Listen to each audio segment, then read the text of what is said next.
Hi, my name is Dan with Cali, and today we are going to show you how to install a transfer skid on this 4th gen Tacoma.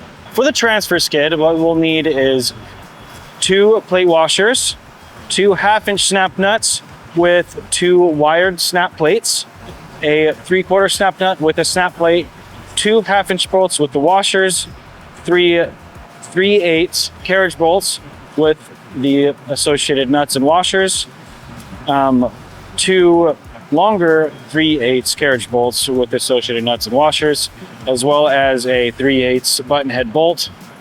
So for the tooling, we'll need a 3/4 inch socket, a 9/16 socket, a 7/32 Allen key, a ratchet wrench, a 9/16 box end wrench, and 2 14mm box end wrenches. So the first thing we're going to do when installing the transfer skid is make sure to move these 3 bolts at the end of the transmission skid plate.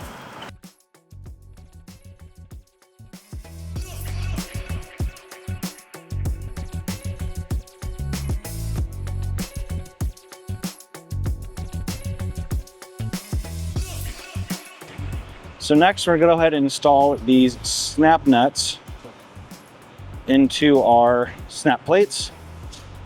So this is the hole at which we're going to install our transfer skid support. So just kind of look at it where it goes there. We'll bend it at a 90 and then bend that out like that. So now we'll go ahead and insert it here. And that's all you need to do. On the passenger side, it might be a little more difficult on the short bed if you're installing this because the gas can is right in front of this hole. You can still get it in there. It might just take a little extra effort.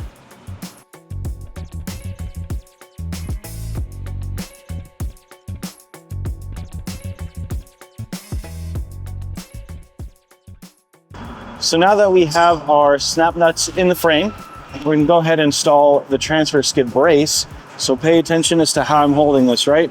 It's pointed down like a U. We're going to spin that towards the front of the truck. So now that's forwards. You're going to line up these holes with the frame where you have those snap nuts in place and just push it in between the frame. So now that the brace is between the frames, we're going to want to look underneath to make sure we can get those in line with the nuts that we have just placed in the frame. So go ahead and take your 1/2-inch bolt with the washer on it and lightly start threading it. So you're going to want to hold the snap nut on one end using the wire they put it in with, slightly push up and lightly twist. And there you go, it's locked in there. If you push too hard, you're going to push the snap nut out of the way. You're not going to get it to engage. So lightly thread it in. And then we'll repeat it to the other side.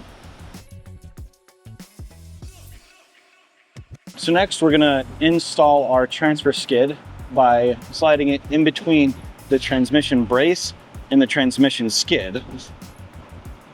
Sliding them forward and into place. And now you can install your carriage bolts in the back end. So next we're going to take the 3/8 carriage bolts and install them onto this brace. We're going to lightly thread the nut onto it. We'll go ahead for this one and this one as well.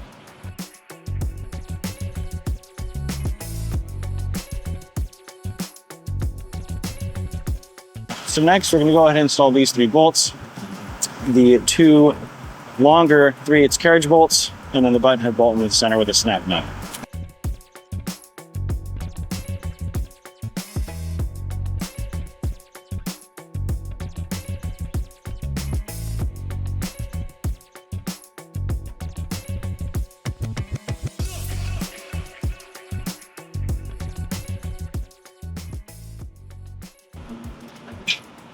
So we're going to go ahead and install the 3/8 button head bolt with the 3/8 snap nut into place.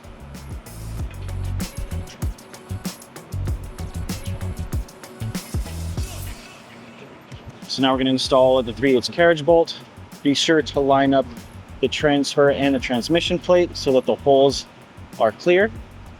You're going to install your bolt through the frame, place your washer plate, then your washer, followed by your 3/8 lock nut. So now that the transfer skid is in place, with all the bolts loosely tightened, we're gonna go ahead and finish tying them all up front to back. And that's how you install the transfer skid. Please don't forget to like, comment, and subscribe to our YouTube channel, and please visit CaliRaysLED.com.